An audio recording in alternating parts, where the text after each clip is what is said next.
ইংরেজিতে কথা বলার জন্য অনেকগুলি পদ্ধতি রয়েছে।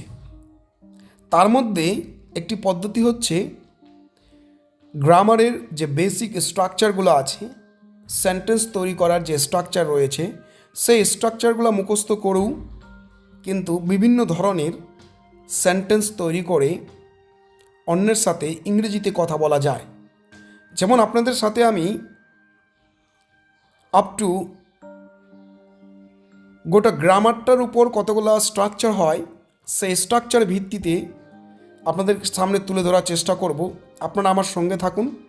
আমি সম্পূর্ণ গ্রামারটা স্ট্রাকচারের ভিত্তিতে কিভাবে সেন্টেন্স তৈরি করে আমরা ইংরেজিতে কথা বলবো সেটা ডে বাই ডে আপনাদের সামনে তুলে ধরব।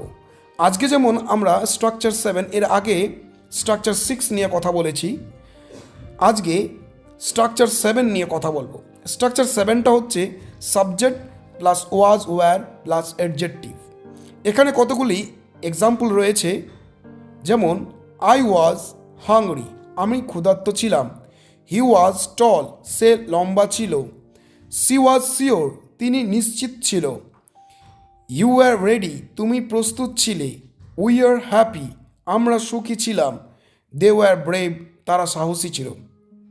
তাহলে এই যে স্ট্রাকচারটা হচ্ছে হাংরি, এখানে যে হাংরি, টল, শিওর, রেডি, হ্যাপি, ব্রেভ, এই যে ওয়ার্ডগুলো রয়েছে, এই ওয়ার্ডগুলো সবগুলোই হচ্ছে অ্যাডজেক্টিভের মধ্যে পড়ে। এগুলো অ্যাডজেক্টিভ।